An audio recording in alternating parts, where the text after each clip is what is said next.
Bonjour à toutes et à tous et bienvenue sur la chaîne qui claque. Aujourd'hui, comme j'ai dit le contraire dans la dernière vidéo qui fêtait les 1 an de la chaîne, aujourd'hui j'avais envie comme ça de faire un gros podcast. J'avais envie de parler de l'actualité, l'actualité WWE. Directement je vous spoil comme ça ceux qui sont pas forcément intéressés par WWE. Je vous fais pas perdre plus que ça à votre temps. Mais aujourd'hui, on va parler des derniers gros événements qui se sont passés à WWE. Il y a du changement du côté de la compagnie de Stanford.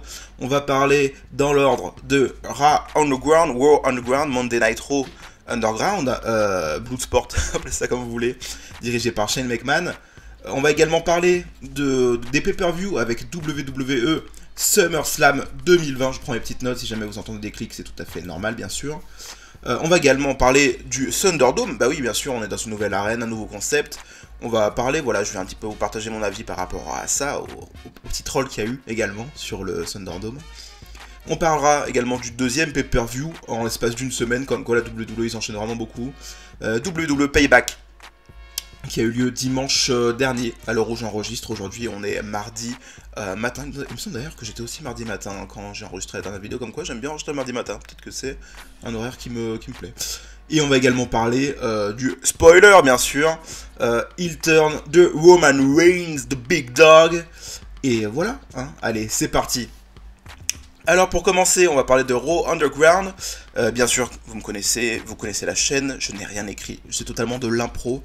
C'est pour que vous sentiez, oulala, ça commence déjà bien. C'est pour que vous sentiez l'authenticité dans mes propos, que vous dites waouh, mais attends, il nous dit vraiment tout ce qu'il pense sans filtre. Et oui, effectivement, je suis comme ça.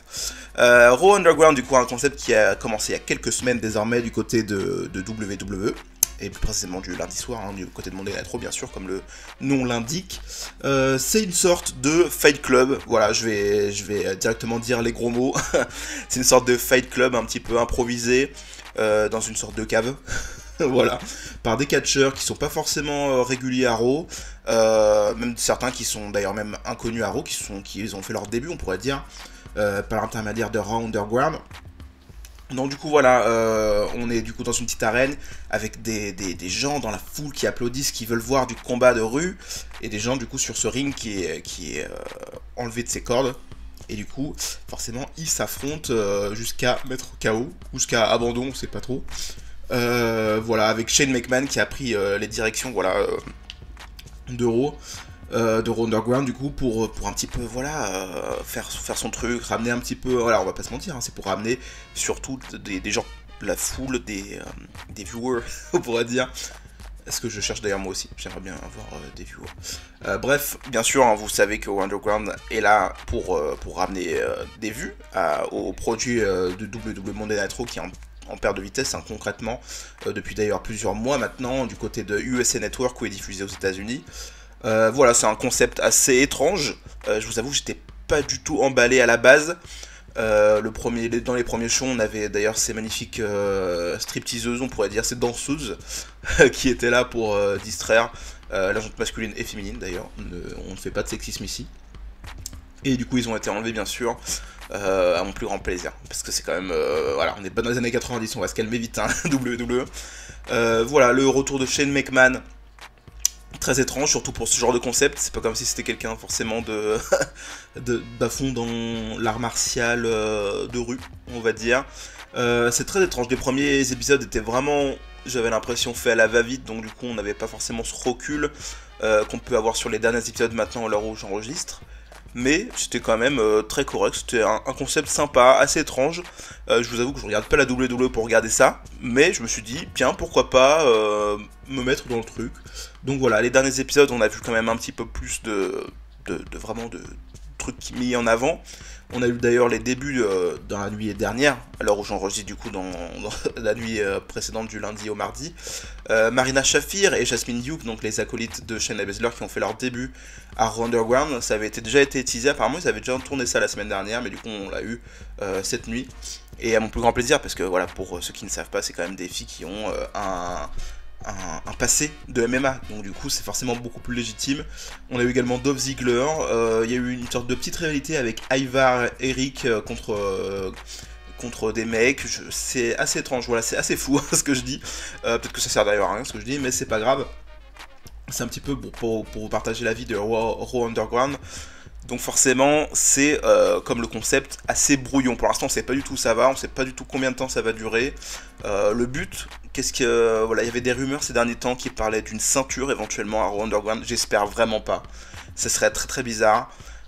Mais pourquoi continuer ce concept? Qu'est-ce qu'ils veulent raconter? C'est souvent ça hein, qu'on doit se dire quand on regarde quelque chose. Qu'est-ce qu'ils veulent raconter? Et là, je vous avoue que je ne sais pas du tout. Je ne comprends pas le but de la manœuvre. Tout simplement, je ne comprends pas pourquoi on continue sur ce programme-là qui a l'air de ne pas vraiment avoir de répercussions. Au-delà que de mettre des mecs qui se bastonnent à la Fight Club. C'est assez étrange, voilà, je sais pas trop quoi en penser. Si ça peut mettre en avant certaines personnes, on a eu d'ailleurs des débuts assez sympathiques avec Arturo Ruiz, c'est ça il me semble, qui a déjà fait quelques combats à NXT, notamment contre Pete Dunne d'ailleurs il me semble. Que j'aime beaucoup, si c'est pour mettre ce genre de personnes en avant, moi j'apprécie beaucoup. Voilà, Jasmine Duke, Marina Shafir, Arturo Raus, je sais pas comment il s'appelle, bref. Moi ça peut vraiment être un programme en tout cas qui peut vraiment m'intéresser. On enchaîne avec un programme qui va sans doute plus ou moins intéresser. Là c'était mon avis assez bref hein, sur Raw Underground, il n'y a pas grand chose à dire sur Raw Underground à part que c'est assez brouillon pour l'instant. J'attends de voir les prochaines semaines, même si je suis pas sûr de forcément regarder les prochaines semaines. Mais j'attends de voir la suite pour voir ce que ça donne. Du coup, on passe à WWE SummerSlam, le plus grand show de l'été, le deuxième gros pay-per-view du côté de la WWE, la compagnie Stanford, avec un programme qui était assez chargé. On est dans le Thunderdome, mais ça j'en parlerai un petit peu plus tard, juste après. Et du coup, on est à Orlando, le Amway Center d'Orlando, petit deal entre WWE et Orlando pour cette magnifique arène. Et voilà, on parle un petit peu de, voilà, on parle du Performance Center, ça fait du bien aussi, ça fait du bien.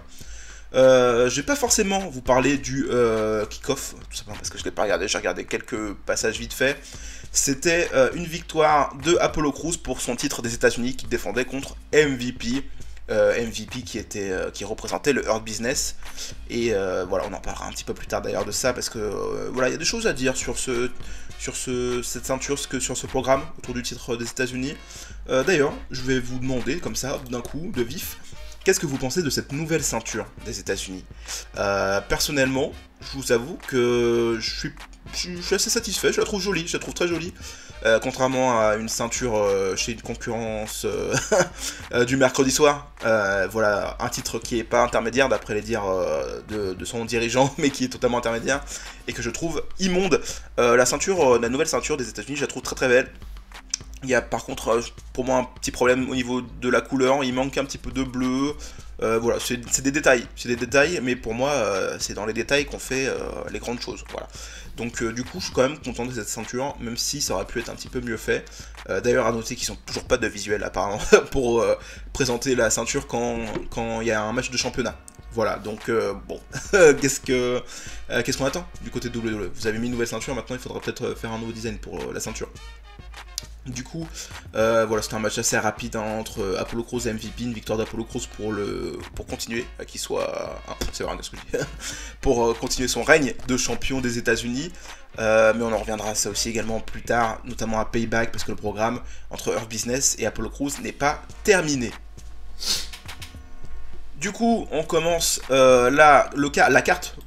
J'ai vraiment du mal ce soir, hein, je suis vraiment désolé. On commence la carte principale avec le titre féminin. Le titre féminin de SmackDown qui est remis en jeu par Bayley et elle affronte cette fois-ci Asuka, j'ai vraiment du mal. Qui affronte Asuka ce soir. Bayley qui est accompagnée de Sasha Banks bien sûr. Comme d'habitude vous connaissez les buys bien sûr. Donc du coup on a un match qui est très très bon, j'ai vraiment apprécié beaucoup. Je commence à vraiment avoir de plus en plus, enfin en tout cas apprécier de plus en plus Bayley dans son rôle de heel. Je trouve vraiment excellente, même si pour moi elle a heel turn assez, enfin trop tôt, il n'y a pas eu trop de répercussions à son heel turn, à part le fait qu'elle soit heel du coup. Mais voilà, c'est quand même intéressant ce qu'elle propose. Je suis pas très fan hein, du duo Bayley-Sasha Banks. Pour moi, ça fait beaucoup trop longtemps qu'ils auraient dû déjà être séparés. Et surtout, le délire d'avoir toutes les ceintures, c'est vraiment pas mon truc. C'est vraiment pas du tout mon truc. Donc forcément, voilà, je suis un petit peu mi-figue mi-raisin, comme on dit plus de nos jours. C'est une victoire de Bayley après une distraction de Sasha Banks. Bayley a réussi à conserver sa ceinture, du coup elle est toujours championne féminine de SmackDown après un combat qui était très très honnête, franchement. Belle performance de Bayley, à ce cas on n'est pas très étonné, c'est quand même une très très bonne catcheuse. Donc voilà, c'est bien, ça a bien commencé le show, c'était efficace, hein, rapide, on a vraiment beaucoup apprécié. Le deuxième match c'était pour le titre par équipe, de Raw, c'était les Street Profits, Angelo Dawkins et Montez Ford qui défendaient du coup contre le duo hispanique mexicain, Angel Garza Jr., qui a apparemment perdu son junior, Andrade, et toujours accompagné de Zelina Vega, bien sûr, celle qui drogue les gens dans des verres lors des soirées. Bien sûr, ne faites jamais confiance à Zelina Vega.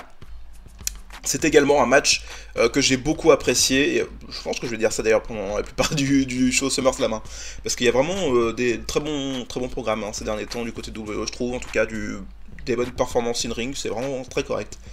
Du coup voilà, c'était un match qui vraiment a très bien fonctionné avec moi. J'adore Angel Garza et Andrade, je les trouve vraiment très bons, même si j'ai encore du mal, je vous avoue, avec ce duo en équipe. Voilà, parce que j'adore Andrade en solo. Angel Garza, j'ai vraiment bien apprécié son court titre poids léger, son titre cruiserweight qu'il avait eu du côté d'NXT, j'avais vraiment beaucoup apprécié. Et du coup, voilà, c'est quand même très correct. Montez Ford et Angelo Dawkins, c'est vraiment super bon. J'attends vraiment par contre quelque chose de sérieux pour eux, quelque chose de voilà, qui fasse la différence, même si pour l'instant, ça fait quand même déjà un moment qu'ils sont champions par équipe et ça commence à être très très bien établi. Donc c'est que du positif. Comme dirait l'autre, tout le monde reste fort. Voilà, c'est le principe du truc, c'est cool. On a ensuite un match, ouh là là enlevez-vous ce que j'ai dit tout à l'heure, c'est peut-être pas tous les matchs que je vais dire qui étaient bons, parce que là on arrive à un match incroyable, c'est le match sans disqualification, la perdante quitte la WWE, c'est Mandy Rose contre Sonya Deville. Je m'attarde très rapidement sur ce match, parce qu'il y a surtout un contexte autour de ce match, hein. C'est Sonya Deville, pour ceux qui sont pas au courant, même si j'imagine que vous êtes toutes et tous au courant. Sonya Deville a malheureusement eu affaire à un détraqué, on pourrait dire. Je dis les termes, un détraqué qui voulait la kidnapper chez elle. Voilà, pour un petit peu revenir sur les derniers événements. Par chance pour elle, l'alarme de son appartement s'est déclenchée, du coup elle a réussi à prendre la fuite. Alors que Mandy Rose était chez elle, comme quoi c'est assez cocasse pour le coup. Donc du coup voilà, la personne s'est fait arrêter, elle est en train d'être jugée, donc du coup forcément on est sur l'histoire de tribunal. Et également, petite chose que ça peut-être que vous ne saviez pas, parce que c'est un petit peu moins dit, c'est que actuellement Sonya Deville est en phase de préparation pour tourner dans un film. Voilà. Donc du coup forcément avec ces données-là, on s'attendait déjà à la fin de l'histoire. Également, à la base c'était un R vs R match qui aurait pu être vraiment très cool. J'adore les R vs R à la WWE, c'est vraiment très bête. Et surtout du côté féminin, je trouve ça encore plus dramatique du côté féminin. Donc voilà, c'était assez intéressant de base d'avoir ce programme. Et du coup ça a été changé par rapport aux circonstances, ces dernières circonstances. Et voilà, du coup je m'attendais pas forcément à grand chose. Et heureusement pour moi, parce que je vous avoue que j'ai été extrêmement déçu. Mandy Rose a fait une prestation immonde, vraiment. Je l'ai trouvé mais nul, vraiment. Il n'y a pas de... J'ai pas d'autres termes, hein, vraiment à dire. Mandy Rose, je l'ai vraiment trouvé médiocre sur ce match. Outre le fait qu'elle ne sait pas soulever une table de la WWE, ce qui est quand même assez phénoménal, je trouve. C'est surtout le fait que elle sait pas porter ses propres prises. Et ça, c'est quand même très dérangeant, je trouve. Enfin, je sais pas, c'est quand même assez fou qu'une personne n'arrive pas à porter ses propres prises signature. C'est quand même assez un comble. D'ailleurs, je l'ai noté sur Twitter. Hein, je pense que Mandy Rose porte les pires bicycle knee. Donc du coup, ce coup de genou en ciseaux, je sais pas trop comment porter ça. Comment adapter ça en français, c'est assez étrange. Mais du coup, voilà, les fameux coups de genou à la volée, on pourrait dire, sont vraiment horribles. C'est vraiment horrible à voir. Encore plus moi qui suis fan du coup de Kenny Omega quand il porte ses V-Trigger, qui sont incroyables, qui sont portés avec une intensité folle, et d'ailleurs non dangereux à l'adversaire, comme quoi on peut porter quand même des prises qui sont assez incroyables et qui font pas mal à l'adversaire. Quand tu vois Mandy Rose passer derrière, bah franchement ça fait mal, hein. Putain, ouf, oh là là, c'est dur, hein. Désolé Mandy, mais alors vraiment pas très bonne prestation, pourtant c'est pas quelqu'un que je déteste, hein. Je la trouve assez charismatique. Je la trouve plutôt bankable, comme on pourrait dire, hein. On peut la mettre un petit peu de partout, ça passe. La rivalité aussi, je la trouvais assez sympathique, même si ça a été assez dilué dans le temps, malheureusement.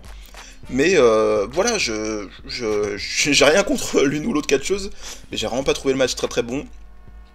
Et la finish, pour moi, c'était médiocre. Suite à ça, on a Otis qui vient sur le ring pour célébrer avec sa copine, Mandy Rose. Mais voilà, il n'y a plus aucune intensité. Sonya Deville, elle quitte la WWE dans l'indifférence la plus générale. Rien de dramatique, alors que la WWE, franchement, pour de vrai, ils sont assez forts, hein, sur le côté dramatique. Mais alors là, pas du tout. On l'a juste dit, allez hop, tu pars du ring et c'est réglé, c'est fini, on passe au truc suivant. Très étrange, d'accord. Du coup, le prochain match, forcément, le match suivant, c'était Seth freaking Rollins, accompagné de Murphy, le Messie accompagné du disciple, contre Dominic Mysterio, accompagné de son papa, le papounet Rey Mysterio. Difficile à dire, hein. Le papounet Rey Mysterio, c'est quand même assez étrange de dire ça. Je suis toujours pas habitué au fait que quelqu'un d'1m50 soit papa. Voilà, c'est un point de vue, mais c'est mon avis. Du coup, premier match de Dominic Mysterio. Beaucoup de rumeurs avant le début du match, on se disait peut-être qu'il va arriver un Prince Mysterio, peut-être qu'il va arriver avec un masque personnalisé, peut-être qu'il va arriver... pas du tout, il arrive en tant que Dominic Mysterio, avec une très belle tenue, même si sa capuche fera tâche pendant à peu près tout le match, chose qui sera réglée d'ailleurs très rapidement. Dès le lendemain, à Raw, hop, la capuche, on l'enlève, c'est réglé. Donc déjà bravo à lui d'avoir su s'adapter aussi rapidement aux choses à changer, ce qui n'est pas le cas pour tous les catcheurs, donc bravo à toi Dominique, future génération en marche, ça fait plaisir. Un match qui était quand même vachement bon, il a duré une vingtaine de minutes, c'était très bon. Seth Rollins qui fait toujours un taf incroyable, hein, malgré le dire de certaines personnes en France, qui osent dire que Seth Rollins est sympa sans plus, qui mérite pas d'être dans les meilleurs catcheurs du monde. Pour moi, il mérite totalement d'être dans les meilleurs catcheurs du monde. Il est très bon en heel, il est très bon sur un ring. Certes, sur les réseaux sociaux, t'as envie de le détester réellement, parce que même quand il est face, il est assez insupportable. Mais dès qu'il s'agit de son personnage, de Seth Rollins, il est vraiment très bon. Il n'y a rien à dire, c'est vraiment le mec, l'un des mecs les plus hot du business actuellement. Et c'est très cool d'avoir du coup cette première marche pour Dominic Mysterio avec Seth Rollins, qui est quand même voilà, un gage de confiance, autant pour Dominic que pour Seth Rollins. Donc c'était très cool, c'était un très bon match. Il y a eu de la violence, de l'intensité. Dominic Mysterio qui a demandé à son papa Rey Mysterio de ne pas intervenir. Seth Rollins et Buddy Murphy, et Murphy tout court maintenant du coup, ont joué sur ça. Ils ont réussi à enfermer Rey Mysterio avec des menottes sur les cordes. Ils allaient s'attaquer du coup à la maman Mysterio, et Dominic est arrivé juste au dernier moment pour sauver sa maman, pour sauver Moonette. Et c'était très bien joué. Je sais pas quoi dire de plus sur ce match, c'était vraiment très bien joué. J'ai pas envie de dire des choses redondantes. Vous avez vu le match, j'imagine, et du coup vous avez sans doute apprécié comme moi ce magnifique match. Le match suivant, c'était, hop, on retourne avec Asuka, c'était WWE Raw Women's Championship, un match en simple, Sasha Banks qui défendait sa nouvelle ceinture contre Asuka, l'ancienne championne, match qui était aussi très sympathique comme quoi Asuka, waouh, on lui donne déjà 2 matchs lors de SummerSlam, et en plus les 2 matchs elle assure, c'est incroyable, et d'ailleurs, elle remporte le match, et du coup elle redevient la championne féminine de Raw, Sasha Banks, qui encore une fois, comme tous ses règnes, comme quoi, c'est assez cocasse, n'a pas réussi à défendre sa ceinture dès la première défense de titre. C'est assez incroyable. Je sais pas quand est-ce qu'elle va briser cette sorte de streak, mais c'était voilà, c'est assez marrant. Asuka qui fait une très bonne performance, qui a réussi à battre Sasha Banks grâce à cette prise de soumission, le Asuka Lock bien sûr, et c'était très bien fait. Il y a une sorte de dissension apparemment, les commentateurs ont essayé de nous dire que Bayley a pas essayé de sauver sa pote. Quand on voit le match, c'est pas vraiment ce qui s'est passé, mais voilà, ils essayent du coup de construire encore et encore, comme depuis à peu près 3 ans maintenant, une sorte de dissension entre Sasha Banks et Bayley. qui continue à poser les grains comme ça petit à petit pour arriver jusqu'au moment de la séparation. Et du coup, forcément, la perte de titre de Sasha Banks, apparemment à cause de Bayley, ou en tout cas pas grâce à Bayley qu'elle conserve la ceinture, continue ce soir. Et du coup, Asuka en profite pour devenir la nouvelle championne féminine de Raw, à mon plus grand plaisir. On passe au sérieux du sérieux, le très sérieux, le méga sérieux, on pourrait dire. C'est le titre de la WWE qui est remis en jeu par Drew McIntyre, le champion Claymore Country, vous connaissez. Les Watty Boys, bien sûr, c'est le champion de la WWE qui a réussi à battre Brock Lesnar à WrestleMania d'une très très belle manière, assez rapidement. Hop, Claymore Country dans ta face, mon pote. Et cette fois-ci, c'est Randy Orton qui s'y mêle. Programme qu'on attendait depuis très longtemps. Pour ma part, ça fait peut-être même un an que j'attends ça, depuis cette fameuse confrontation lors d'un Raw, où Drew McIntyre était d'ailleurs encore heel à l'époque. Les deux se sont pété la gueule à coups de Atemi qui claquait dans toute l'arène. Depuis cet échange-là, j'avais envie de voir ce match, et je me disais, putain, si c'est bien booké, ça peut être incroyable.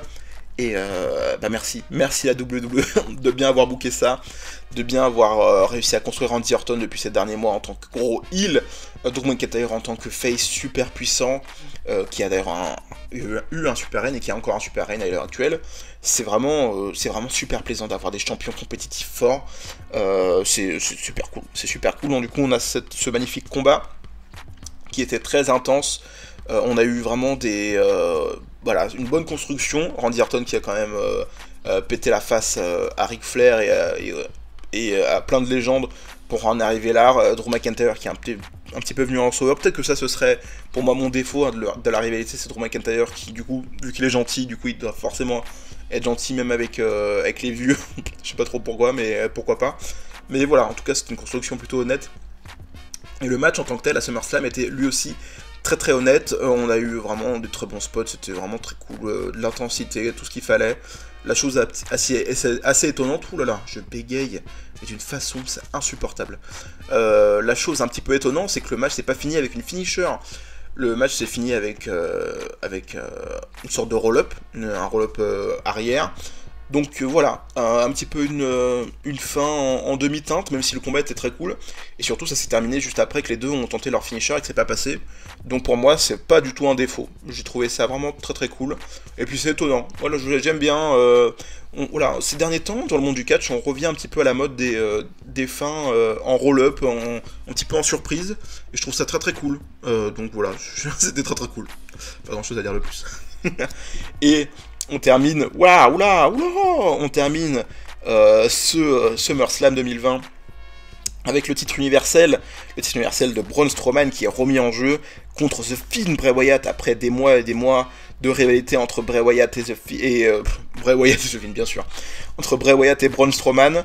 Cette fois-ci, c'est The Fiend qui se mêle à la fête dans ce combat qui est un Falls Count Anywhere, donc le tombé peut se faire partout. Et heureusement pour nous, le tombé, c'est pas fait partout. Il se fait sur le ring. Pourquoi pas, après tout. Voilà, c'était un match assez court. Il a duré même pas une dizaine de minutes, il me semble. Et ça s'est terminé assez étrangement avec Braun Strowman qui, après s'être battu à l'extérieur, est d'ailleurs dans la Gorilla Position, qui est totalement vide.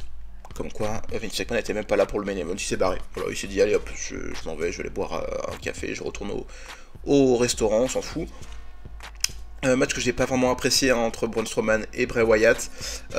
Braun Strowman du coup qui a déchiré le ring, le tapis du ring avec un cutter, et qui ensuite a essayé de porter, j'imagine en tout cas, qui a essayé de porter sa prise de finition sur The Fiend. Malheureusement pour lui c'est contré à 2 reprises avec le Sister Abigail de Bray Wyatt tout simplement, qui en profite et du coup devient le nouveau champion universel.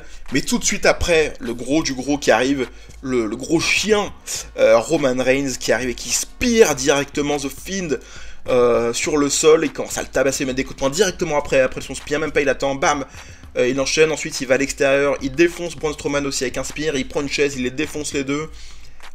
Et voilà, ensuite il célèbre avec la ceinture avant de clôturer ce show, ce SummerSlam 2020. Je finis un petit peu ce SummerSlam 2020 avec le bilan avant de passer au sujet suivant qui est le WWE Thunderdome. Donc restez si jamais ça vous intéresse, après on parle de Payback et on parle encore plus après de Roman Reigns. Du coup, SummerSlam 2020, show que j'ai vraiment apprécié pour le coup. C'était vraiment très cool. Ça fait d'ailleurs très longtemps que je n'ai pas trouvé un show si bien construit. Il n'était pas indigeste. Ces dernières années, on a quand même du mal. Enfin, en tout cas, moi j'ai du mal avec les shows de la WWE où tu as beaucoup de matchs en pay-per-view. La plupart des matchs qui sont aussi mal construits, ou en tout cas pas construits, même pour la plupart. Comme d'ailleurs on a eu à WrestleMania, même si les circonstances étaient autres. Voilà, SummerSlam, tous les matchs étaient construits. Tous les matchs étaient honnêtes sur la carte, ils avaient quelque chose à faire sur la carte. Donc pour moi c'est très appréciable. Petit défaut peut-être, mais alors là c'est vraiment pour embêter. On n'a pas eu le match pour le titre intercontinental qui a eu lieu à SmackDown quelques jours avant, 2 jours avant. C'était AJ Styles contre Jeff Hardy. Et Jeff Hardy qui a réussi à battre AJ Styles pour devenir le nouveau champion intercontinental. Voilà, pour moi c'est un match qui aurait pu totalement avoir sa place à SummerSlam. Mais vu que tous les matchs à SummerSlam étaient très bien construits, étaient très honnêtes et n'ont pas pris tant de place plus que ça, voilà, c'est un défaut sans l'être. Voilà, clairement c'est cool. En plus ça fait des moments pour les weekly. Apparemment ils en ont besoin dans leur deal télé, donc cool pour eux. SummerSlam, oui, très honnête. Pour moi il n'y a que le match sans disqualification entre Mandy Rose et Sonya Deville qui est vraiment, je vais le dire, hein, c'est un mauvais match. Mais vu les circonstances qu'il y a autour de ce match, on peut comprendre que forcément les deux avaient pas non plus, je vais pas dire l'envie, mais en tout cas pas forcément la tête à faire un match incroyable. Et au vu de la prestation de Mandy Rose, je pense que c'était peut-être pas faisable non plus d'ailleurs. Donc voilà, c'était quand même un très très bon pay-per-view. J'aime pas faire ça, mais apparemment c'est un peu monnaie courante hein, du côté de YouTube et du catch, faut qu'on donne des notes. Donc je vais donner des notes. Pour moi, ce SummerSlam, je lui donnerais, franchement, je lui donnerais un bon 8. Je lui donnerais un bon 8, parce que pour moi, c'est ce que j'attends d'un pay-per-view. C'est des matchs construits en weekly, ou en tout cas bien construits, une certaine intensité dans le ring, qu'on nous raconte une histoire, et qu'à la fin de ce pay-per-view, on se dise « Ah, c'était vraiment cool, j'ai vraiment eu ce que je voulais, ce qu'on m'avait promis par rapport au match. J'ai vraiment eu des trucs cool, même une surprise, une grosse surprise d'ailleurs, même à la fin. Donc ça, c'est vraiment très très cool. Voilà. On passe au Thunderdome, le sujet, le W Thunderdome, la nouvelle arène, du coup, comme je vous l'ai dit, qui est à Orlando. Toujours, on reste du côté d'Orlando, hein, à la WWE. C'est du coup l'arène qui s'appelle Amway Center, peut-être que je le prononce très mal, mais c'est pas grave. Cette nouvelle arène qui est là pour accueillir les fans, qui est pas là pour accueillir les fans en tant que présence physique, mais en tout cas sur les écrans géants. C'est une magnifique arène. Je sais pas ce que vous en pensez vous, dites-le moi en commentaire. Mais en tout cas, c'est, je trouve, une très très bonne arène. Elle est super jolie, très bien présentée. On a cette notion de grand qui me manquait en tout cas pour moi du côté de la WWE. Ça paraît vraiment grand. L'entrée des catcheurs est grande, ça fait plaisir. On a l'impression d'être dans une vraie arène. Et ça, d'ailleurs, ce qui est le cas, hein, c'est une vraie arène. Mais du coup, voilà, avec les circonstances actuelles, c'est vraiment bien joué, je trouve, de la part de WWE. C'est même pour moi un petit peu dommage d'ailleurs qu'on n'ait pas eu ça avant. Mais comme quoi, voilà, ça arrive quand même, c'est cool. Et surtout, ça apporte beaucoup moins de risques que chez une autre promotion qui, eux, accueillent les fans. Pourquoi pas. Et puis même les mecs qui sont devant le ring, comme ça, qui ont des contacts physiques, c'est pas grave. Voilà. C'était un mini sujet sur le Thunderdome pour dire que j'appréciais vraiment beaucoup cette arène, beaucoup cette structure.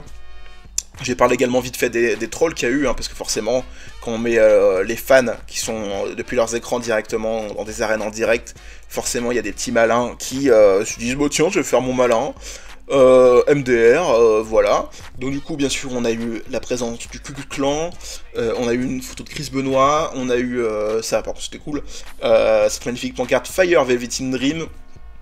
Il y a eu également, il me semble, Randy Orton Sucks Eggs. Je vous laisse vous-même faire la traduction chez vous. Et plein d'autres choses comme ça. Voilà, en dehors du fait de cette pancarte Fire Velvet in Dream, voilà, je trouve pas ça malin. Je trouve pas ça malin des fans. Et même, je me suis dit, c'est quand même con, parce que la WWE, ils mettent en place quelque chose qui leur coûte sans doute beaucoup d'argent pour essayer de rendre une présence physique, en tout cas à l'écran, où on voit des fans. Et il y a certaines personnes qui trouvent ça intelligent, en tout cas, de mettre des trucs comme Chris Benoit, qui, on le rappelle, hein, est banni totalement à vie de la WWE, de mettre des machins du Ku Klux Klan. Enfin, c'est ridicule. Je trouve ça ridicule, et d'ailleurs, je me suis dit, mais comment ça se fait que des mecs comme ça peuvent venir et faire à peu près ce qu'ils veulent, Ben c'est tout simple, c'est tout simplement parce que les places dans le Thunderdome ne sont pas payantes, c'est des gens qui souscrivent, enfin en tout cas qui demandent à venir dans le Thunderdome, et puis après ils reçoivent un mail. En tout cas je vous invite même à aller voir la vidéo sur le Thunderdome fait par WWE Fan France, par Axel du WWE Fan France, la chaîne YouTube, qui est très bien expliqué parce qu'il a eu, il a participé d'ailleurs à SummerSlam. Donc du coup forcément il va vous expliquer beaucoup plus clairement que moi ce qui se passe à ce moment-là pour s'inscrire, pour participer, qu'est-ce qui se passe quand on est dans le show, des choses comme ça. Mais voilà, et je me suis dit, si c'est ça en fait, la WWE devrait faire des places payantes même, pas très chères, mais en tout cas des places payantes. Pourquoi pas même des gens qui sont abonnés au network, voilà, s'inscrire depuis directement le network, pour que seulement les gens qui sont inscrits au network, qui j'imagine sont des gens qui n'ont pas forcément envie de mettre des images du clan de Chris Benoit, puissent participer aux enregistrements. Ça pourrait être beaucoup plus cool, beaucoup plus légitime, et puis en plus, ça pourrait forcer des gens, pourquoi pas, à s'inscrire au WWE Network, qui est quand même l'un des trucs principaux à la WWE. On a vraiment, voilà, ils ont envie qu'on s'inscrive au WWE Network, donc profitez-en avec ce genre de choses pour nous demander de nous inscrire. Des choses comme ça pourrait être plus cool, et surtout, ça éviterait, je pense, les guignols, on va dire ça, les guignols qui se permettent de faire des trucs cons comme ça directement sur le Thunderdome, qui pour moi gâchent totalement les fans qui sont présents. Voilà, il y a des mecs qui attendent pour venir au Thunderdome, et puis toi tu en profites juste pour faire ton intéressant, et je trouve ça vraiment très dommage. Voilà, on passe au sujet suivant, c'est WWE Payback qui a eu lieu dans la nuit de dimanche à lundi, pour nous, le dimanche 30 et lundi 31, donc voilà, dans la nuit du 30 au 31 août 2020, donc là, voilà, le dernier jour d'août en 2020, on se tape encore un pay-per-view une semaine après SummerSlam. Ils avaient envie d'enchaîner vite, hein. Bravo, bravo WWE. J'avais d'ailleurs très peur que deux pay-per-views s'enchaînent comme ça, mais vous allez le voir, ils ont quand même réussi à gérer, donc c'est quand même très très cool. On commence avec le kick-off qui, bien sûr, je ne l'ai pas vu. Est-ce que vous l'avez vu? Tant mieux pour vous si vous l'avez vu, mais en tout cas moi je l'ai pas vu parce que c'est pas un programme qui m'intéresse. On a eu du coup un match par équipe féminin entre le Riot Squad, Ruby Riot et Liv Morgan, qui affrontaient du coup les iconiques Peyton Royce et Billie Kay. Peyton Royce qui a eu quelques matchs en solo ces derniers temps. Apparemment ils ont envie de miser sur elle en solo, et d'ailleurs on va le voir le lendemain à Raw, apparemment ils ont vraiment envie de miser sur elle en solo. Du coup on a eu une victoire du Riot Squad, pas grand chose à dire parce que comme je vous l'ai dit, je l'ai pas vu. Je m'attarde vite fait sur ce match, notamment sur Liv Morgan. Comme vous le savez, Liv Morgan a eu un programme ces derniers mois, ou en tout cas il y a quelques mois maintenant, autour de son personnage. Elle avait fait d'ailleurs un très bon Elimination Chamber, j'ai trouvé en tout cas, c'était vraiment très honnête, elle s'en est plein la gueule, mais elle avait été un petit peu présentée comme comment on dit ça, l'underdog, voilà, l'underdog, j'allais dire underground, pas du tout, l'underdog féminine, un petit peu jolie, qui passait bien. Mais apparemment après ça ils ont pas eu l'idée pour elle, donc du coup elle est retournée dans l'anonymat jusqu'au retour de Ruby Riot, et du coup ils ont recommencé à faire équipe. Donc du coup c'est un face turn de Ruby Riot. Liv Morgan du coup était face déjà avant ça, donc du coup voilà, elle a un petit peu pardonné à Ruby Riot la fin du Riot Squad, tout ça, ils sont réunis pour reformer une équipe, et ça c'est cool parce que déjà ça reforme, ça fait une équipe, ça reforme quelque chose qui a déjà été créé, donc ça forme une certaine cohésion aussi dans l'équipe, ça sort pas de nulle part, et surtout ça offre de l'exposition aux deux. Et ça peut être vraiment sympathique, même si je vous avoue que je suis un petit peu déçu. J'aurais bien aimé voir, moi, Liv Morgan, un petit peu plus présente en live, en tant que compétitrice solo, et surtout en tant que underdog, parce que je trouve qu'elle a vraiment vraiment la prestation qu'elle a eue à l'Elimination Chamber était vraiment pour moi très très bonne. Donc du coup voilà, je suis un petit peu déçu, on va dire, de ça, mais bon, c'est pas grave, tant qu'on la voit, ça peut être cool. Premier match du show principal, c'est le titre des États-Unis, encore lui, qui est détendu par Apollo Crews, et cette fois-ci il affronte Bobby Lashley, un autre membre du Hurt Business. Bobby Lashley qui est accompagné par MVP et Shelton Benjamin, bien sûr les autres membres du Hurt Business. Et c'était un match que j'ai trouvé très sympathique. Voilà, j'ai trouvé très sympathique. La fin est incroyable. Je suis très content. Voilà, pour dire un petit peu la fin. Bobby Lashley porte un Spinebuster. Si on peut appeler ça un Spinebuster, parce que à ce niveau-là, c'est même plus un Spinebuster, c'est un Chokeslam limite. Mais de l'enfer, il porte Apollo Crews, mais jusqu'aux cieux. Vraiment, là, il allait voir il allait voir... je vais arrêter cette phrase ici, parce que je risque de me faire ban. Donc du coup, Bobby Lashley a porté un Spinebuster de l'enfer, juste avant de porter ce magnifique Full Nelson, qui apparemment est désormais sa nouvelle finish officielle.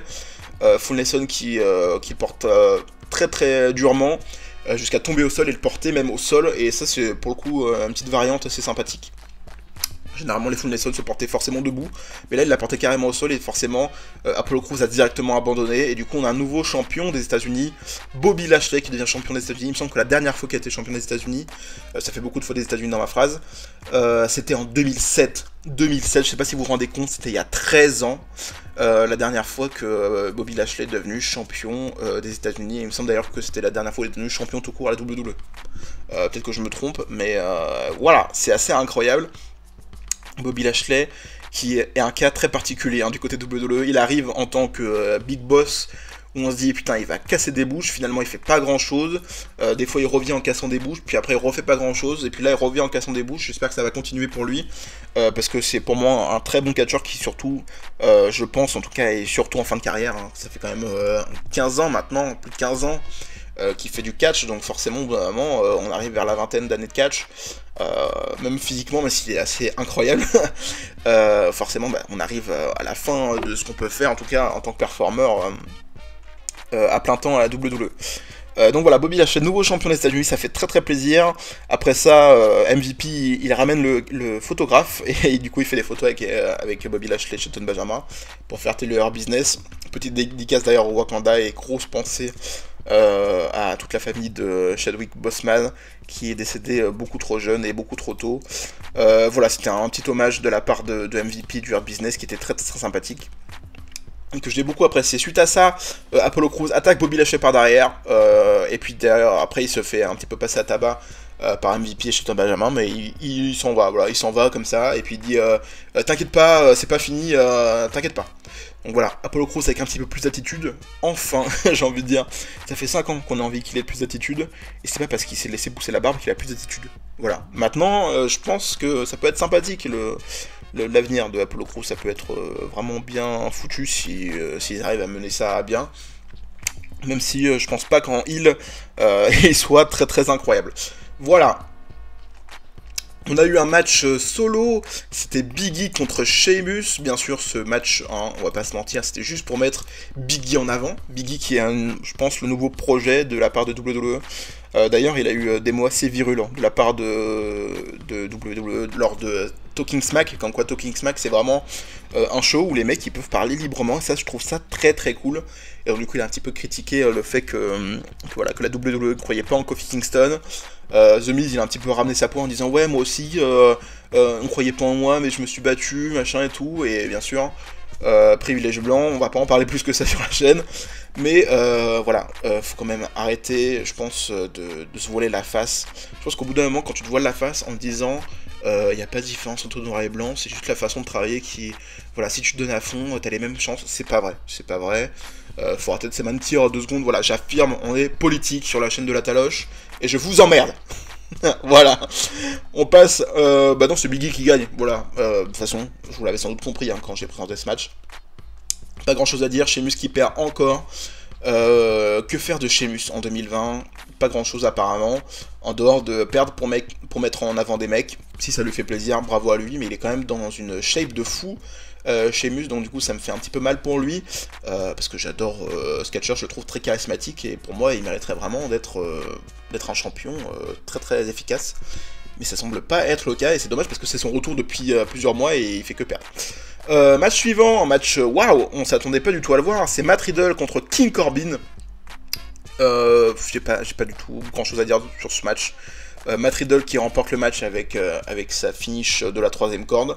Donc apparemment il va plus utiliser son bro Derek, comme on l'appelle. Chaque fois que j'entends bro Derek, ça me fait penser à un commissariat par les séries qui passent le dimanche après-midi avec un commissaire, enfin bref.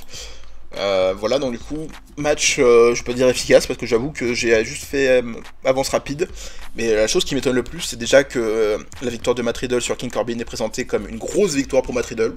Déjà, je comprends pas pourquoi. Et puis ensuite, putain, Matt Riddle il galère à battre King Corbin, alors que c'était l'un des mecs les plus hot du côté de NXT. Et je ne comprends pas cette façon de présenter Matt Riddle. Je trouve ça ahurissant. Que là j'ai l'impression de voir un petit gabarit. Vraiment j'ai l'impression de voir un point moyen qui se bat classique dans la mid-card de SmackDown. Et je comprends pas pourquoi. Parce que Matt Riddle c'est quand même l'un des mecs qui peut être le plus vendeur du côté de WWE. Et je comprends pas ce qui se passe. Et encore plus, je comprends pas pourquoi la WWE mise encore sur King Corbin. On est en 2020, c'est assez incroyable. Vraiment, ce mec ne dégage rien. C'est phénoménal. D'ailleurs, sur la photo de présentation du match, il fait penser à French King Beast. King French Beast. Beast French que... Bref, vous m'avez compris. Sur la photo, c'est pas du tout un tacle envers lui, mais c'est vrai qu'il ressemble un petit peu. Voilà, de profil comme ça, il y a un petit air.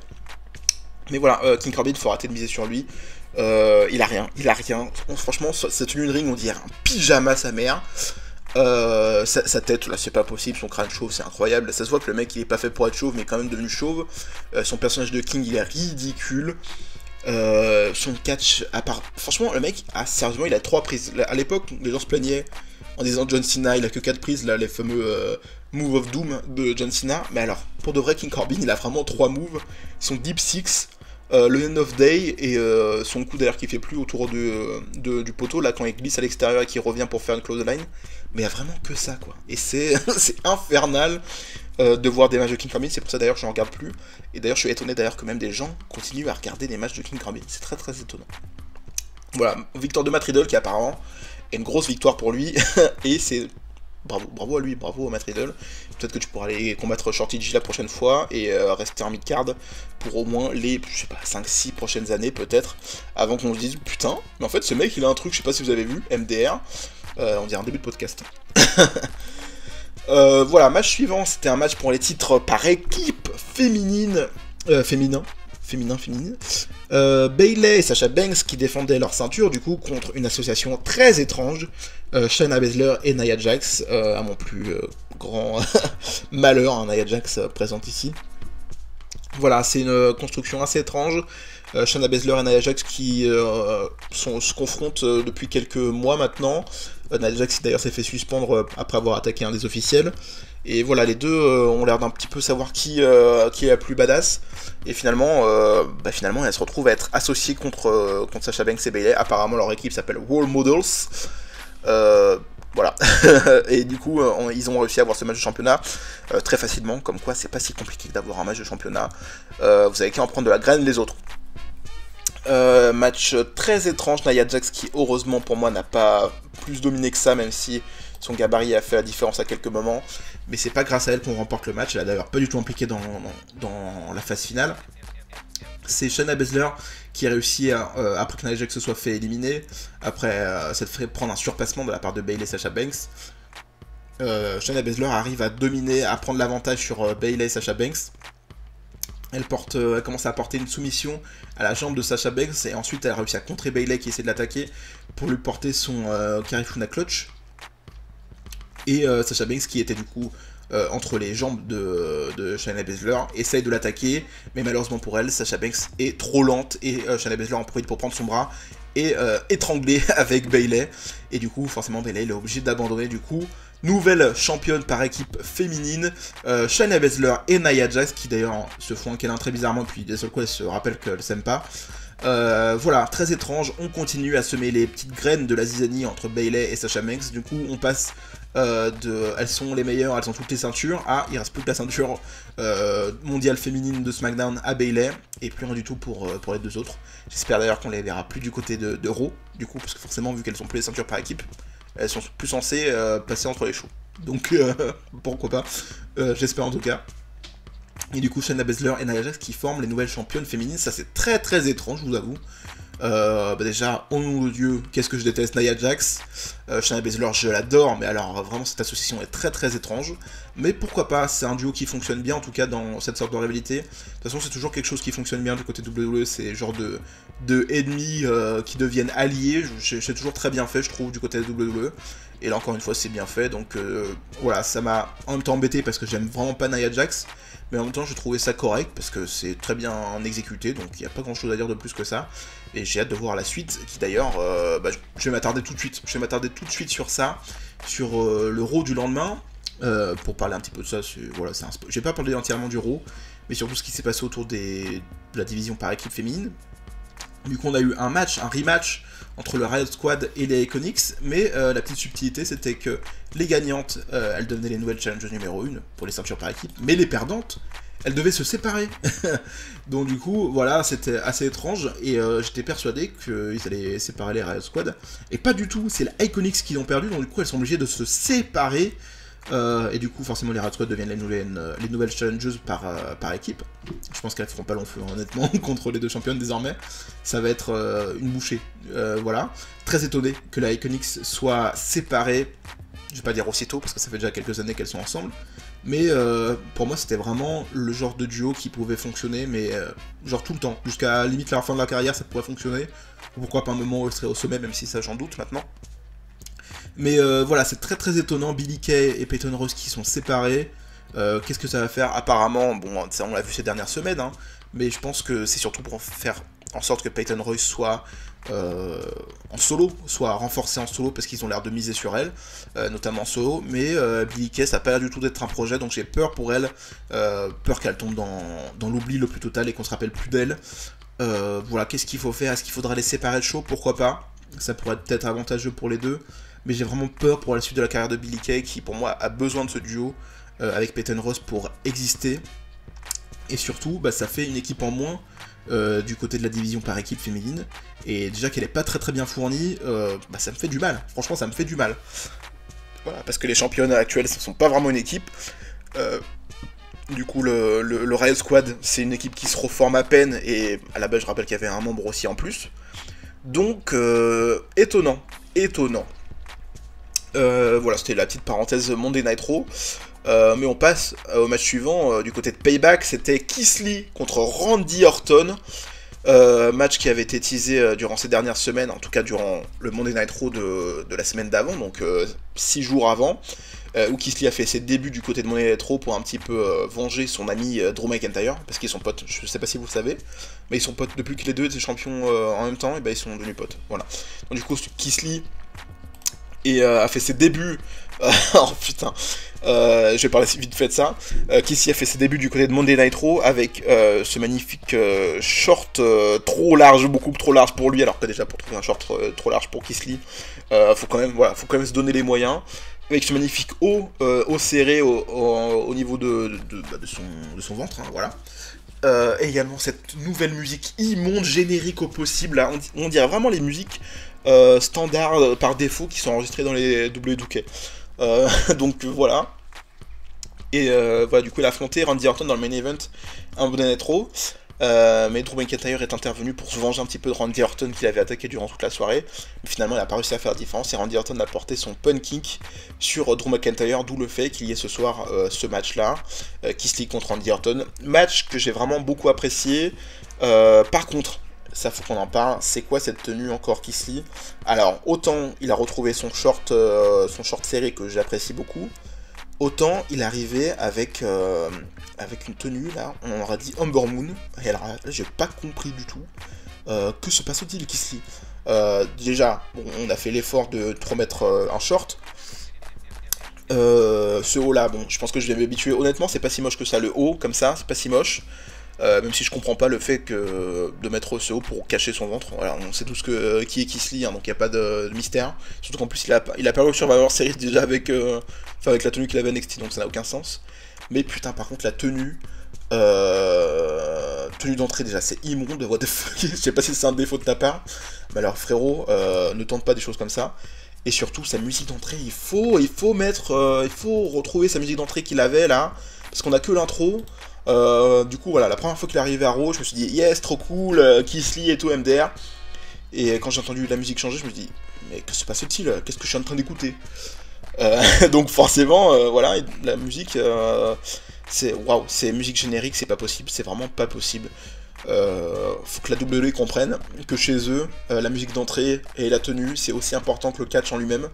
Et j'arrive pas à comprendre comment ils sont passés à côté de ça. Bref, Le match en lui-même est très rapide. C'est une victoire de Keith Lee sur Randy Orton en 7 minutes à peine. Il contre le RKO de Randy Orton directement avec son Spirit Bomb qui détruirait littéralement Randy Orton. J'adore le Spirit Bomb. Je sais pas si c'est Keith Lee qui a réussi à le porter avec une intensité incroyable ou si c'est le mec en face qui arrive à rendre le coup assez impactant pour qu'on se dise putain le mec est démembré. Mais alors là, Randy Orton, vraiment, il fait plaisir. Le Randy Orton de 2020, là, de cette deuxième partie 2020, vraiment, il fait plaisir. Hein. Je sais pas ce qu'il a à manger, je sais pas si c'est le fait de pas avoir des fans dans l'arène qui le motive, mais alors si c'est ça, franchement, mais continue à huis clos, mais pendant au moins 3 ans, jusqu'à la fin de la carrière de Randy Orton, parce que vraiment, le mec est incroyable. J'apprécie vraiment beaucoup. Coucou Randy, coucou à toute la famille, Psartek. Match suivant, c'est le match tag team entre les Mysterio, Los Mysterios, apparemment ils se font appeler, Rey Mysterio et Dominic Mysterio bien sûr, qui affrontent Seth Rollins et Murphy, le Messie et son disciple. Match qui était vraiment aussi sympathique, vraiment aussi bien que le match à SummerSlam entre Dominic et Seth Rollins. C'est quand même assez incroyable que je dise Dominic dans une critique de catch WWE. Tu sais, j'ai l'impression de parler genre d'une vieille qui habite dans un village paumé de France, mais c'est pas grave. Du coup un match qui était très sympathique, Dominic qui arrive à faire la différence à la fin du match et a porté un 619 suivi d'un frog splash directement sur Murphy. Seth Rollins qui regarde Murphy et qui se barre en le laissant un petit peu à l'abandon en mode putain espèce de grosse merde t'es nul. Et du coup les Los Mysterios qui célèbrent après le match et ça c'était très cool, j'ai très bien apprécié, c'était cool, c'était efficace. J'ai envie de dire digne d'un pay-per-view, comme la plupart des matchs d'ailleurs qui étaient présents, à part peut-être Matt Riddle contre King Corbin. Mais en tout cas, c'est un très très bon match de pay-per-view, très efficace. Ils mettent en avant Dominic, l'histoire entre Seth Rollins et Murphy qui va sans doute avancer. Rey Mysterio qui a fait une bonne prestation, et d'ailleurs, hop, petite breaking news que je vous fais en direct live. Apparemment, durant ce match, Rey Mysterio s'est blessé au pectoral, il s'est déchiré le pectoral. Donc du coup, désolé Rey Mysterio, tu perds un œil, maintenant tu perds un pec. Donc on va sans doute pas le voir durant les prochains mois, je sais pas si c'est grave ou pas. Mais généralement, voilà, se déchirer le pec, ou en tout cas se faire une blessure comme ça au pectoral, ça prend quand même déjà quelques mois de rétablissement pour les mecs les plus hargneux, parce que voilà, c'est quand même quelque chose qui est situé à hauteur de vie. Donc du coup, forcément, au quotidien, c'est difficile à soigner, ça prend du temps. Donc voilà, on va sans doute pas revoir Mysterio avant un moment, donc que va-t-il advenir de cette rivalité, je ne sais pas encore. En espérant que Dominic sera encore présent pour continuer ce programme-là. Peut-être pourquoi pas Rey Mysterio qui devient le manager de son fils, pour être un peu cool. Voilà, et du coup, le main event, putain, waouh, du coup on n'a pas eu le titre WWE pendant ce pay-per-view. Le main event de Payback, c'était le titre universel qui était remis en jeu par The Fiend, le nouveau champion, du coup The Fiend Bray Wyatt, qui défendait contre, bien sûr, Braun Strowman. Et Roman Reigns, The Big Dog, qui est revenu à SummerSlam, et qui, durant le SmackDown de 2 jours avant Payback, du coup, entre SummerSlam et Payback, bien sûr, voilà, on a une signature de contrat entre les 3 protagonistes, et on a appris quoi? On a appris que Roman Reigns, déjà n'a pas signé le contrat encore, voilà, comme quoi, gros bougre, mais surtout qu'il a désormais un avocat manager, en la personne de Paul Heyman qui devient le nouveau manager de Roman Reigns, étonnant, surtout vu la réalité de Roman Reigns et Brock Lesnar ces dernières années, c'est très étonnant de voir ça, mais j'en reviendrai après quand on parlera du return de Reigns dans ce dernier sujet de podcast. Bon du coup, The Fiend et Bray Wyatt et Braun Strowman qui se mettent sur la gueule avant même que Roman Reigns arrive, parce qu'il n'a pas encore signé le contrat, donc forcément les deux commencent directement à se mettre sur la gueule. Ils s'affrontent assez violemment à l'extérieur, ils passent à travers la table, et le match prend une tournure assez étrange, le moment où, bien sûr, Bray Wyatt porte une superplex directement à Braun Strowman sur le ring, et le ring se brise à la manière de, bien sûr, du fameux Mark Henry, Big Show, ou encore Big Show, Brock Lesnar, ou encore d'autres choses que j'ai sans doute oubliées qui sont passées ces dernières années. Du coup, le ring qui se casse, et à ce moment-là, bam, musique de Roman Reigns, il arrive avec, bien sûr, Paul Heyman, il signe le contrat, et il arrive sur le ring, et bam, il défonce les deux. Très rapidement, Bray Wyatt revient à la vie, on pourrait dire, et tente son Mandible Claw directement sur Roman Reigns, qui lui en profite avec un gros coup de pied dans les corones, comme quoi The Fiend a des corones. Voilà, ensuite, ils vont à l'extérieur, ils vont très bien d'ailleurs le Mandible Claw en disant putain, j'ai failli me faire avoir MDR. Et finalement, il revient sur le ring, et il porte son magnifique spear à Braun Strowman, pour le compte de Troy et devient officiellement le nouveau champion universel. Braun Strowman qui a tout perdu. En une semaine, il a tout perdu, le pauvre. Bray Wyatt qui, lui, par contre, a totalement perdu sa crédibilité en une semaine. Bon, en quelques semaines d'ailleurs, hein, ça fait quelques semaines qu'il a un petit peu perdu en overness, on pourrait dire. Et Roman Reigns qui, lui, en une semaine, a tout gagné et devient le nouveau champion universel. Il est désormais au sommet du monde, encore une fois. Bravo à toi, Roman Reigns, ça fait vraiment plaisir. Voilà, pendant le match d'ailleurs on a eu Alexa Bliss qui maintenant apparemment va devenir la Harley Quinn de Bray Wyatt. Elle regardait le match comme ça avec ses petites tresses, voilà, elle avait l'air admiratif du Fiend. Waouh, qu'est-ce que je regarde. Très étrange. Voilà, c'était Payback, c'était un bon pay-per-view, même si bon, ça arrive beaucoup trop rapidement pour moi. Après SummerSlam pour vraiment s'impliquer, avoir du recul, mais tous les matchs étaient honnêtes, vraiment tous les matchs étaient honnêtes, à part Matt Riddle et King Corbin, comme je vous l'ai dit. King Corbin n'a rien à faire en tant que catcheur. J'aime même dire King Corbin n'a rien à faire dans le monde du catch. Voilà, j'ose le dire. Bannissez-moi, franchement, insultez-moi si vous voulez. Mais King Corbin n'a rien, il n'a rien. Même quand il était manager ou shérif ou je sais pas quoi à la Raw, il puait sa mère. Faut arrêter avec lui. Sérieusement, c'est nul à chier. On termine ce gros podcast qui va... on est presque à 1 heure. Hein. Ce gros podcast avec le heel turn de Roman Reigns. Je m'attarde très rapidement parce que c'est quand même le gros sujet de cette semaine, de cette dernière semaine de catch depuis son retour à SummerSlam. Le heel turn de Roman Reigns, qu'est-ce que j'en pense ? Qu'est-ce que j'en pense? Alors déjà, le retour de Roman Reigns, ça fait extrêmement plaisir. Il dégage vraiment un charisme qui est au-dessus, j'ai envie de dire au-dessus des autres. Vraiment, il est très très charismatique, Roman Reigns, c'est assez incroyable. Très content qu'il soit de retour à SmackDown. Voilà où il était déjà d'ailleurs, hein, donc voilà, très content qu'il soit de retour à SmackDown. Très content de son attitude aussi, qui est assez violent et tout. Mais je vous avoue que le point noir que j'ai eu, parce qu'il y a toujours un mais, bien sûr, je suis français donc je me plains tout le temps, c'est la performance à Payback, et même j'ai envie de dire à SmackDown. Le fait qu'il soit managé par Paul Heyman, ça me gêne extrêmement beaucoup, et le fait d'ailleurs qu'il soit, du coup à Payback, qu'il soit intervenu comme un heel, j'ai envie de dire classique, mais un heel dans la plus grande tradition heel, donc il arrive après la bataille, il en profite un peu, tout ça. J'ai vraiment du mal. Roman Reigns, vous le savez sans doute tous, hein, ça fait des années que les fans demandent à qu'il devienne heel, pour qu'il ait plus d'attitude, pour que, voilà, parce que voilà, il a été tellement overbooké, Roman Reigns, hein, faut pas se mentir, il a été overbooké ces dernières années, qu'il y a eu une overdose, du coup les gens se disaient il faut qu'il devienne heel, parce qu'il est limite heel naturel dans son truc, et du coup j'étais content, quand il est revenu en heel, j'étais très content, je me suis dit putain, enfin, et tout, plus d'attitude, même si pour moi ça arrive, je vais pas dire trop tard, mais ça fait déjà quelques années qu'on aurait aimé voir ça. Mais la chose qui me déçoit, c'est qu'il devient heel fourbe en fait. Alors que pour moi, Roman Reigns en heel, ça aurait juste pu être Roman Reigns classique. Juste qui trash talk les gens, qui les insulte, qui disent qu'il n'a pas besoin des fans, qui s'en fout. Mais voilà, il n'avait pas besoin forcément d'un manager plus que ça. En tout cas pour moi, il n'a pas besoin d'un manager plus que ça. Il n'a pas besoin d'intervenir au milieu des matchs pour faire partie du match, je trouve ça ridicule.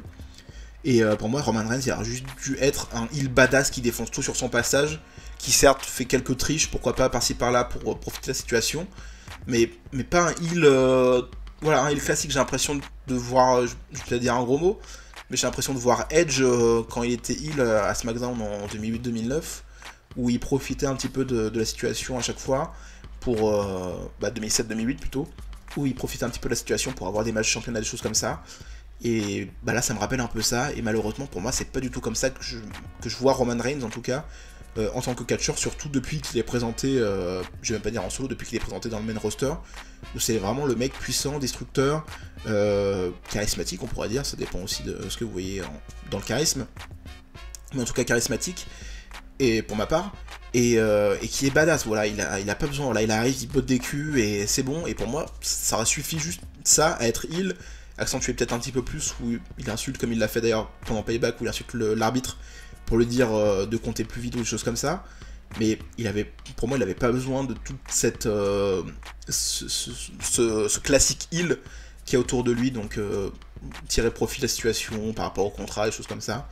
Donc c'est un petit peu dommage je trouve, mais je trouve ça quand même très intéressant, j'ai hâte de voir la suite. Et par contre, petit point pour finir cette vidéo, c'est adieu The Fiend. Hello Darkness, my old friend, comme diraient les plus grands. ma voix se casse, donc je pense que c'est le moment de finir ce gros podcast.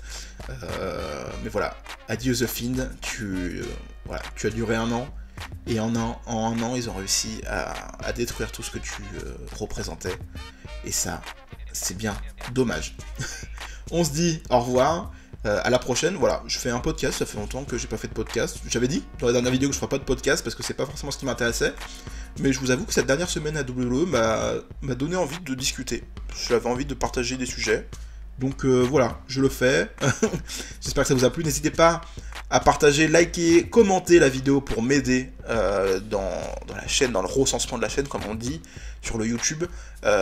Encouragez-moi, s'il vous plaît, à continuer cette aventure YouTube avec vous. Et on se donne rendez-vous très rapidement pour des concepts qui vont sans doute plus vous intéresser, en tout cas plus originaux. Et j'espère que vous serez nombreux et nombreuses à me suivre. Allez, à la prochaine, bisous!